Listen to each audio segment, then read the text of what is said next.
ఓం శ్రీ మహాగణాధిపతయే నమః. ఓం శ్రీ గురుభ్యో నమః. ఓం మహాసరస్వత్యై నమః. ఓం శ్రీమాత్రే నమః. ఓం నమః శివాయ. శ్రీమద్దేవి భాగవతంలోని 2వ స్కందంలోని 7, 8 అధ్యాయాల గురించి తెలుసుకునే ప్రయత్నం చేద్దాము. అందులోని అంశాలు ఏంటంటే, కౌరవ పాండవుల సంక్షిప్త ఇతిహాసము, యుద్ధమునందు ఇంచుమించు అందరూ సంహరింపబడ్డము, శ్రీ భువనేశ్వరి కృప వలన గాంధారి, కుంతి, ఉత్తర మొదలగు వారి మృతులైన బంధువుల దర్శనము, భగవానులకు శ్రీకృష్ణ బలరాముల అదృశ్యమవడము, పాండవులు హిమాలయమును ప్రవేశించడము, పరీక్షిత్తునకు రాజ్యం లభించడము, బ్రాహ్మణ కుమారుని శాపము.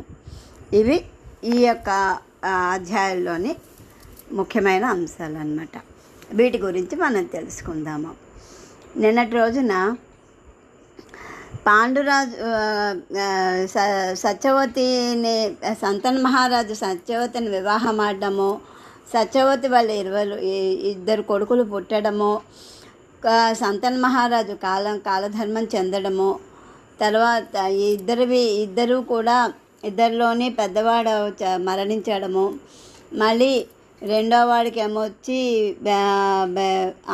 అంబాలికని ఇచ్చి వివాహం చేయడము, అప్పుడు మళ్ళీ రాజు మరణించడము, తర్వాత వ్యాసుని వల్ల వారిద్దరికి వాళ్ళ కోడళ్ళు ఇద్దరికి కూడా పిల్లలు పుట్టడము, పెద్దవాడికి వ్యాసుని చూసి భయపడడం వల్ల అంబికకేమొచ్చి ధృతరాష్ట్రుడు పుట్టడము, అంబాలికకేమొచ్చి పాండురాజు భయంతో వణికిపోవడం వల్ల పాండురోగంతో పాండురాజు పుట్టడము, తర్వాత వాళ్ళ వివాహాలు, పాండురాజుకు రాజ్యం ఇవ్వడము, తర్వాత అడవికి వేటకు వెళ్ళినప్పుడు ఒక ముని శాపం వల్ల వచ్చి పాండురాజు శాపాన్ని పొందడము, అడవికి కుంతి మాదిరితో సహా అడవులకు వెళ్ళడము, అక్కడ పాండవులు జన్మించడము, ఆ తర్వాత కొంతకాలానికి పాండురాజు మరణము, మాద్రేమొచ్చి సతీ సహగమనం చేయడము, ఆ తర్వాత పాండవుల 5 తీసుకొని కుంతి హస్తినాపురం చేరడము, ఇత్యాది అంశాలన్నీ మనం తెలుసుకున్నాం కదండి. ఈరోజు మరికొన్ని విషయాన్ని మనం తెలుసుకునే ప్రయత్నం చేద్దాం. సూతుడు చెప్తున్నాడు అన్నమాట. ఆదరణీయురాలకు ద్రౌపది పాండవులు 5గురికి భార్య అయ్యింది. ఆమె మహాపతివ్రత. ఆ 5 పాండవుల వలన ద్రౌపదికి 5 కుమారులు కలిగారు. బాలకులందరూ మిక్కిలి చక్కనివారు. సుభద్రకి అర్జునునితో వివాహం జరిగింది. ఆమె భగవంతుడైన శ్రీకృష్ణుని చెల్లెలు. కళ్యాణియగు సుభద్రను అర్జునుడు భగవంతుడకు శ్రీకృష్ణుని అనుమతితో అపహరించి తీసుకొచ్చాడు. సుభద్రకు మహావీరుడైన అభిమన్యుడు జన్మించాడు. ఆ పరాక్రమశాలియగు బాలకుడు సమరాంగణమున వీరగతిని పొందాడు. ద్రౌపది యొక్క 5 కుమారులు క్రూరంగా చంపబడ్డారు. రాజుకు విరాటుని కుమార్తె అయిన ఉత్తరతో అభిమన్యునికి వివాహం జరిగింది. ఆమె సాటిలేని సౌందర్యవతి, వంశం అంతరించుచున్నది. ఆమె ఒక పుత్రుని కన్నది. అతడు అగ్నిబాణంచే విగత ప్రాణుడయ్యాడు. స్వయంగా శ్రీకృష్ణుడే ఉత్తర యొక్క బాలకుని రక్షించాడు. అశ్వత్థామ అగ్నిబాణంతో ఆ శిశువు కాల్చబడి ఉంది. అప్పుడు భగవంతుడు స్వయంగా తన అద్భుత శక్తితో శిశువును రక్షించాడు. వంశము పరిసమాప్తమగు తరి ఆ పుత్రుడు జన్మించాడు. అందువలన శ్రేష్ఠుడగా బాలుడు ఈ లోకంలో పరీక్షిత్తు అనే పేరుతో ప్రసిద్ధి చెందాడు. పుత్రులందరూ మరణించగా ధృతరాష్ట్రుని దుఃఖానికి హద్దు లేకుండా ఉంది. ఆయన పాండవుల రాజ్యమునందు కొంతకాలం గడిపాడు. భీముని వాగ్బాణములచే ధృతరాష్ట్రుని మనసు బాధపడింది. అట్లే గాంధారి కూడా పుత్రశోకంతో కుమిలిపోతూ ఉంది. యుధిష్ఠిరుడు రాత్రింబవలు వారి ఇరువురి సేవ యందు నిమగ్నుడై ఉన్నాడు. ధృతరాష్ట్రునకు నచ్చచెప్పుతూ ఓదార్చుట విదురుని విధి అయ్యింది. యుధిష్ఠిరుని అనుమతితో ధర్మాత్ముడుగా అర్జునుడు కూడా తన సోదరితో కలిసి ధృతరాష్ట్రునకు సేవ చేస్తూ ఉంది. పుత్రుల మరణం వలన కలుగు వారి దుఃఖము ఉపశమనింపవలయునని అతని ఉద్దేశము. కానీ భీముని క్రోధాగ్ని చల్లారలేదు. ఏదో ఒక రకముగా ధృతరాష్ట్రుడు బాధపడినట్లు భీముడు తన వాగ్బాణములచే బంధించుతూ ఉన్నాడు. ఈ అంధుడు మిగులు దుష్టుడు. నేను వీరి పుత్రులందరినీ సంహరించాను. దుశ్శాసనుని వక్షస్థలం చీల్చి నెత్తురును కూడా తాగాను. ఇప్పుడు ఆ లజ్జావిహీనుడైన గుడ్డివానికి మేము ఇచ్చు భోజనమే ఆధారమైనది అని భీముడు ప్రతి దినము మిగుల కపటవచనములతో ధృతరాష్ట్రుని నొప్పిస్తూ ఉన్నాడు. ఈ భీముడు మిక్కిలి మూర్ఖుడు అని పలుకుతూ ధర్మాత్ముడుగా అర్జునుడు ధృతరాష్ట్రుని ఓదారుస్తూ ఉన్నాడు. ధృతరాష్ట్రుడు 18 సంవత్సరముల అచటనే ఉండి కష్టప్రదమగు జీవితాన్ని గడిపాడు. వనములకు వెళ్ళదనని అర్జునుతో చెప్పాడు. యుధిష్ఠిరునితో కొంత ధనము కావాలను అని అడిగాడు. నేను ఇప్పుడు మరణించిన నా కుమారులకు విధిపూర్వకంగా పిండ దానాది కార్యక్రమములు నిర్వహించాలి. భీముడు నా కుమారులకు తప్ప మరణించిన వారందరికీ శ్రాద్ధకర్మలు చేస్తున్నాడు. నీవు కొంత ధనం ఇచ్చినచో నేను నా కుమారులకు ఊర్ధ్వగతులు కలగడానికి అవసరమైన విధులను నిర్వర్తిస్తాను. శేష జీవితమును వినియోగించి దివ్య ఫలమునొసుగు తపమనరించడానికి వనానికి వెళ్తాను. ధర్మనందనుడైన యుధిష్ఠిరుడు పుణ్యపురుషుడు. వారి ఇరువురికి విదురునకు సంభాషణ జరిగింది. ధనమును అభిలషించు ధృతరాష్ట్రునకు ధనమును నొసంగా వెళ్ళనని వారు నిర్ణయించారు. తదుపరి యుధిష్ఠిరుడు తన సోదరులను పిలిపించి వారితో అంటున్నాడు అన్నమాట ఇలాగా: ఓ భాగ్యశాలులారా, ధృతరాష్ట్రుడు తండ్రితో సమానుడు. ఇతడు శ్రాద్ధము చెయ్యవలనని కోరుకుంటున్నాడు. ఇతనికి నేను ధనమునిస్తాను. పరమ తేజస్వియగు యుధిష్ఠిరుడు అందరి సోదరులలో పెద్దవాడు. పట్టుదలతో కూడిన అతని వచనములను విని భీముని క్రోధాగ్ని ప్రజ్వరిల్లింది. భీముడు కపటవచనములతో దుర్యోధనాదుల హితార్థము ధృతరాష్ట్రునికి ధనమునివ్వడానికి విరోధించాడు. అప్పుడతడు అచట నుండి వెళ్ళిపోయాడు. అర్జునుడు, నకులుడు, సహదేవుడు 3 సోదరులను యుధిష్ఠిరుని సమర్థించారు. అప్పుడు యుధిష్ఠిరుడు ధృతరాష్ట్రునకు కావలసిన ధనాన్ని ఇచ్చాడు. అంబికానందనుడకు ధృతరాష్ట్రుడు పుత్రులకు శ్రాద్ధాది కర్మలను నిర్వహించి బ్రాహ్మణులకు భూరి దక్షిణలను ఇచ్చాడు. దైహిక కర్మములో నడిచిన తర్వాత వారు వనములకు వెళ్ళారు. గాంధారి, కుంతి, విదురులు అతనిని అనుసరించారు. మహాపతివ్రతైన ధృతరాష్ట్రుడు వనములకు వెళ్ళినప్పుడు వారికి సహకరించడానికి సంజయుడు కూడా వారి వెంట వెళ్ళాడు. పుత్రులు అంగీకరించకపోయినను వారి మాటలను వినకుండా ధర్మశీల అయిన కుంతి ధృతరాష్ట్రాదులతో వనానికి వెళ్ళింది. భీమసేనుడు ఇతర వీరులతో కలిసి వారిని గంగా తీరం వద్దకు చేర్చి విలపించుతూ తిరిగి హస్తినాపురానికి వచ్చారు. గంగా తీరమునకు వెళ్ళి ధృతరాష్ట్రాది సజ్జనులు ఒక సుందరముగా ఆశ్రమాన్ని నిర్మించాడు. దానిని ఎండు గడ్డి చేత కప్పివేశారు. మనస్సును ఇంద్రియజాలమున వశపరుచుకొని వారు అచటనే తపస్సు చెయ్యసాగారు. తపోజీవనము గడుపుచూ 6 సంవత్సరములు గడవగా యుధిష్ఠిరుడు దుఃఖపడుతూ తన సోదరులతో అన్నాడు: నేను స్వప్నమునందు తల్లి కుంతిని చూచాను. ఆమె వనంలో ఉంది. ఆమె శరీరము దుర్బలంగా ఉంది. తన తల్లులను తండ్రులను దర్శించుటకు అతడికి వెళ్ళవలను అని నా మనసు అభిలషించుచున్నది. మహాత్ముడైన విదురుని సర్వజ్ఞాన సంపన్నుడగు సంజయుని దర్శించవలనని అనిపిస్తూ ఉంది. మీకందరికీ ఇష్టమైతే మనం అందరము కలిసి అతడికి వెళదాము.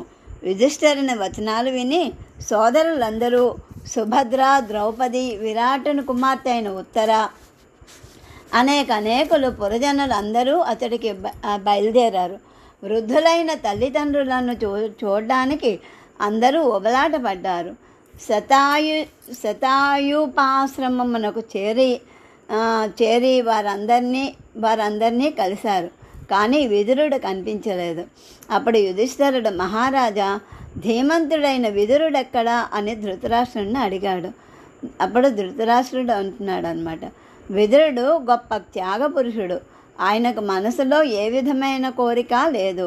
తన దగ్గర ఏమీను ఉంచుకోలేదు. ఏదైనా గుహలో కూర్చుని సనాతనుడు శ్రీహరిని ధ్యానించుచూ ఉండొచ్చు. మరనాడు యుధిష్ఠిరుడు గంగానదీ తీరమున విహరించుచున్నాడు. ఏకాంతమున కూర్చుని తపస్సు చేసుకుంటున్న విదురుణ్ణి చూచాడు. శరీరం మిక్కిలి బలహీనమై ఉంది. ఆయనను చూచి యుధిష్ఠిరుడు, నేను యుధిష్ఠిరుడను, మీ చరణ కమలాలకు ప్రణమిల్లుతున్నాను అని పలికాడు. ఆయన ఎదుట నిలిచాడు.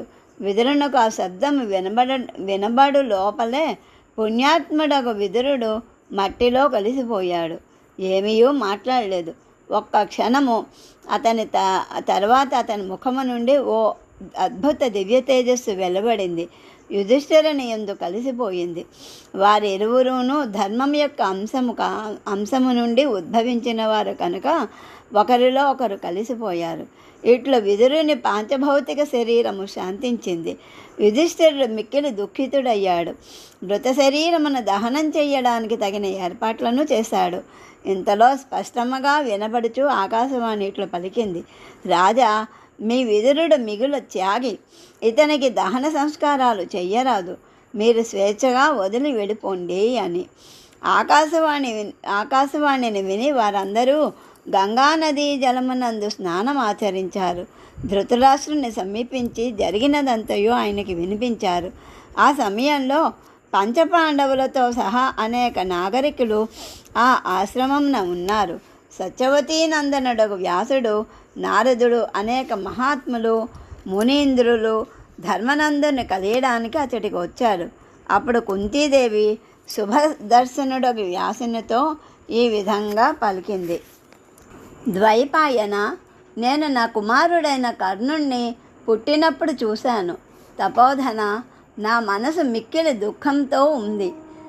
మీరు ఒకసారి కర్ణుని నా సమక్షానికి దయచేసి ఉంచండి. మహాత్మా, మీరు అన్నింటికీ సమర్థులు. ప్రభో, నా మనోరథాన్ని నెరవేర్చండి అని. అప్పుడు గాంధార్ అంటోంది, మునీంద్ర, నా కుమారులు సమరాంగణమునకు వెళ్ళారు. కనులారా నేను వారిని చూడలేకపోయాను. మునీంద్ర, ఒక్కసారి నా కుమారులను చూచు భాగ్యాన్ని నాకు కల్పించండి అని. అయితే సుభద్ర ప్రార్థించింది.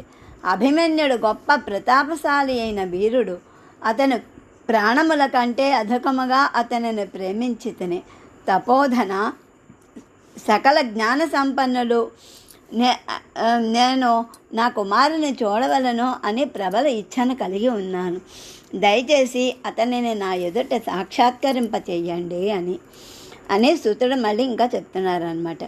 ఈ వచనములన్నింటినీ విని సత్యవతీ నందనుడకు వ్యాసుడు ప్రాణాయామం అనర్చి భగవతి అయిన జగదంబికను ధ్యానం చేశాడు. సాయంకాల సమయమున గంగానదీ తీరమున మునివరుడగు వ్యాసుడు యుధిష్ఠిరాది పాండవులను పిలిపించాడు.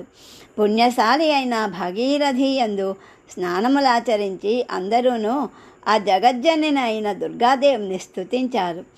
పరపురుషుడగు శ్రీహరి ఆ దేవిని ఆశ్రయించి ఆనందమును పొందును. ఆ జనని సగుణ నిర్గుణ బ్రహ్మస్వరూపిణి, సకల దేవతలకు అధిష్టాత్రి, మణిద్వీప నివాసిని, భగవతి యగు భువనేశ్వరికి ఆయన నమస్కరించి ఈ విధంగా చెప్తున్నాడన్నమాట. దేవి, దేవతలెవ్వరూ లేని సమయమున కూడా నీవు విరాజమానురాలై ఉన్నావు.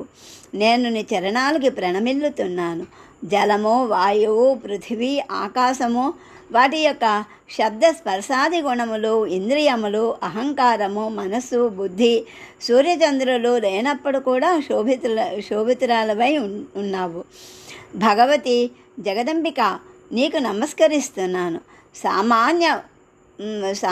సామ్యావస్థ యందు నీవు జీవజగత్తును చిన్మయ నందు స్థాపించి పూర్వకల్పము వరకు సమాధి మగ్నమై ఉందువు.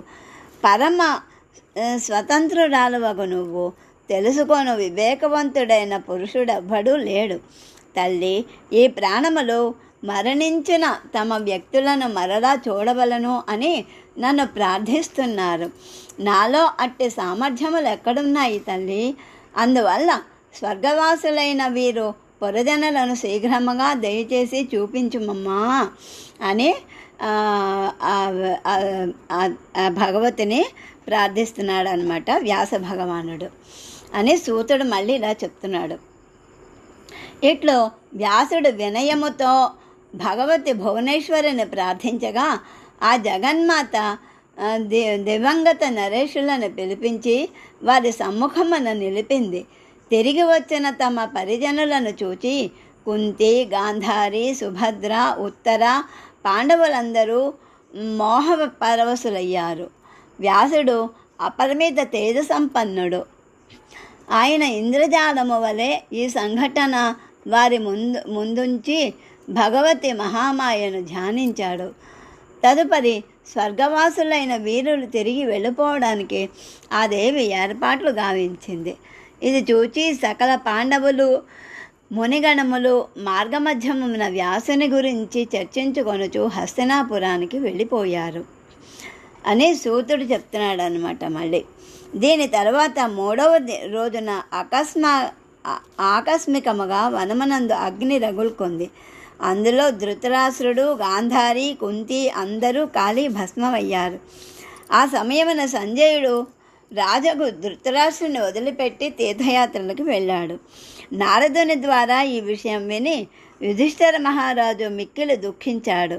కౌరవులు సంహరింపబడిన 36 సంవత్సరముల తర్వాత యాదవులు కూడా సంహరింపబడ్డారు.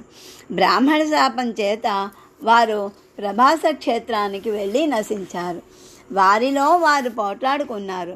భగవంతుడైన శ్రీకృష్ణుని, బలరాముని ఎదుటే వారందరూ మృత్యువాత పడ్డారు. బలరాముడు కూడా శరీరాన్ని పరిత్యజించాడు. భగవంతుడైన శ్రీకృష్ణుడు వ్యాధుని బాణనెపమున అంతర్ధానమయ్యాడు. శ్రీకృష్ణుడు సాక్షాత్తు శ్రీహరియే. పూర్వ శాపవశమున దానిని సంరక్షించడానికి ఆ స్వామి ఈ లీలను చేశాడు.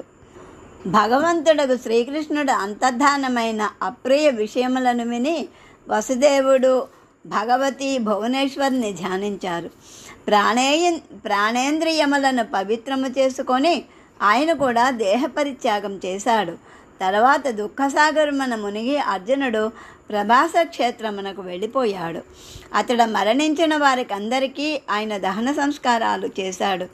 తదనంతరము సముద్రుడైన భగవంతుడు శ్రీకృష్ణుని యొక్క ఆ నగరమును ముంచివేశాడు. అర్జునుడు అచ్చటి వారినందరినీ తీసుకుని బయలుదేరాడు. మార్గమధ్యమమున దొంగలు, గొల్లలు వారి వైభవమునంతా హరించారు. అప్పుడు అర్జునుని బలము, ప్రభావం అంతా అంతరించిపోయింది. దీని తరువాత ఇంద్రప్రస్థపురమునకు చేరి అర్జునుడు అనిరుద్ధ కుమారుడు వజ్రనాభుని అతడు రాజును చేశాడు.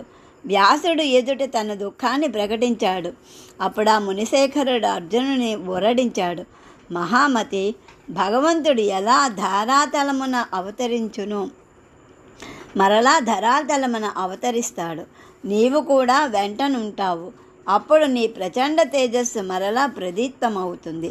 వ్యాసుని ఈ సుఖప్రదమగ మాటలను విని అర్జునుడు హస్తినాపురానికి బయలుదేరాడు. అతడు చెప్పరాని వేదనను అనుభవిస్తూ అన్ని విషయములు యుధిష్ఠిరునికి చెప్పాడు. భగవంతుడైన శ్రీకృష్ణుడు అంతర్ధానం అవ్వడము, యాదవుల సంహారమును విని మహారాజు యుధిష్ఠిరుడు హిమాలయాలకు వెళ్ళవలనని తలచాడు. ఆయన ఉత్తర కుమారుడు అయిన మహారాజు ఒక పరీక్షితునికి రాజాభిషేకమును గావించాడు. అప్పటికి పరీక్షిత్తునకు 36 సంవత్సరములు. పిదప మహారాజు అయిన యుధిష్ఠిరుడు ద్రౌపదిని తన సోదరులను వెంట పెట్టుకుని హిమాలయ యాత్రకు బయలుదేరాడు. హస్తినాపురము నుండి 36 సంవత్సరముల వరకు పరిపాలించిన తర్వాత ఆ 6 హిమాలయాలకు వెళ్ళి శరీరాన్ని పరిత్యజించారు. రాజైన పరీక్షిత్తు కూడా మిక్కిలి ధర్మాత్ముడు. ఆయన 60 సంవత్సరాల వరకు సావధానముగా సమస్త ప్రజలను పరిపాలించాడు. దీని తర్వాత కొంతకాలానికి ఒకనాడు మహారాజైన పరీక్షిత్తు వేటాడు తలంపుతో ఒక దట్టమైన వనమున ప్రవేశించాడు.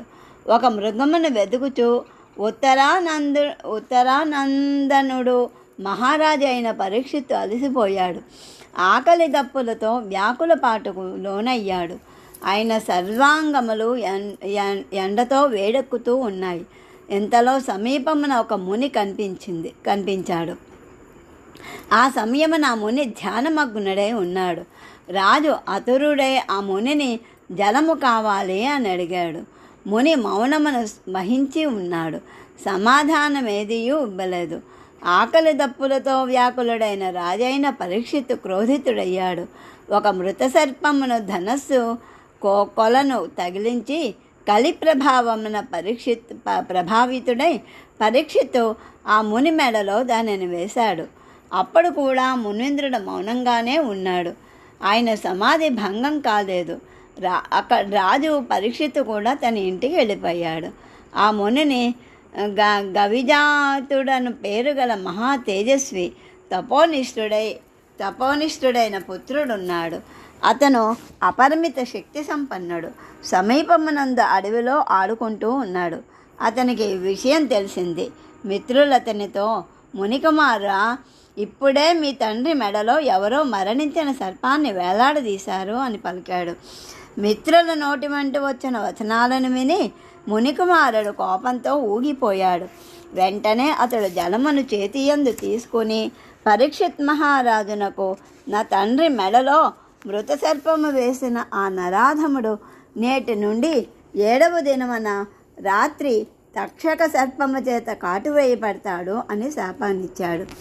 అప్పటికి రాజు పరీక్షిత్తు ఇంటికి చేరి ఉన్నాడు. ముని శిష్యుడొకడు రాజు దగ్గరికి వెళ్ళాడు. మునికుమారుడు అయిన గవిజాతుడు ఇచ్చిన శాపాన్ని అతడు మహారాజునకు తెలిపాడు. బ్రాహ్మణుడు శాపం ఇచ్చాడు అనే నిశ్చితమైన సమాచారము రాజునకు తెలిపాడు. శాపము ఎప్పటికీ తొలగజాలదు అని విచారించి పరీక్షిత్ మహారాజు తన వృద్ధ మంత్రులతో ఈ విధంగా అన్నాడు. బ్రాహ్మణుడు నాకు శాపాన్ని ఇచ్చాడు. నేను అపరాధిని. మంత్రులారా, నేను ఇప్పుడే ఉపాయాన్ని చేయాలి. మీరు ఈ విషయాన్ని ఆలోచించండి. మృత్యువు అనివార్యము, దానిని ఆపలేము అని వేదపారంగతులకు పండితులు తెలుపుతారు. అయినప్పటికీ శాస్త్రమునందు చెప్పబడిన ఉపాయములను ఎప్పుడూనూ జారవిడవరాదు అని విద్వాంసులు కర్తవ్యమును బోధిస్తూ ఉంటారు. చక్కగా ఆలోచించి తగిన ఉపాయము చేసినచో దుర్లభ కార్యము కూడా సిద్ధించును అని యత్నశీలురగు విద్వాంసులెందరో చెప్పారు. మణుల మంత్రముల ఔషధల ప్రభావము వలె ఉపాయ పరిణామము కూడా నిశ్చితముగా తెలుసుకొనుట మిక్కిలి కష్టము. మణులు, మంత్రములు, ఔషధములను సంపూర్ణంగా అభ్యాసము చేసినచో వాటితో కానిదేదియూ లేదు. ఒకనాడు ఆ ముని భార్యను సర్పము కాటువేసింది. ఆమె మరణించింది. ముని మంత్ర ప్రభావమున ఆమెను బతికించుకున్నాడు. తన అర్ధ ఆయువు నొసగాడు కనుక వివేక అయిన పురుషునకు ఇది తెలివి మీదనే సర్వదా ఆధారపడవలను. మంత్రులారా, ముని యొక్క ఈ ఉదాహరణ మన ఎదుటనే ఉంది. పరీక్షించదముగాక. ప్రయత్నం తప్పక చేయాలి. ప్రయత్నము చేసినప్పటికీ కార్యము ఫలించినచో బుధజనులు విధి విధానమున ఇట్లే ఉంది కాబోలు అని సమాధానపడతారు అని మునులు అడుగుతున్నారన్నమాట. మహారాజా తన ఆయువునందలి సగభాగమునొసగి తమ ప్రియపత్ని పునర్జీవితురాలిగా చేసుకొనిన ఆ ముని ఎవ్వరు? మహారాజా, ఆ స్త్రీ ఎట్లు మరణించింది? ఈ ప్రసంగాన్ని దయతో మాకు చెప్పండి అని అడుగుతున్నారన్నమాట. దానికి పరీక్షిత్ మహారాజు చెప్తున్నాడు. భృగువుకు పులోమ అనే పేరు ప్రసిద్ధి చెందిన సౌందర్యవతి అయిన పత్ని ఉంది. ఈ పులోమ గర్భము నుండి చవనుడు అనే ముని ఆవిర్భవించానని మనం విన్నాము. చవనముని భార్య పేరు సుకన్య. ఆ సుకన్య రాజుకు శర్వాతి యొక్క చక్కటి పుత్రిక.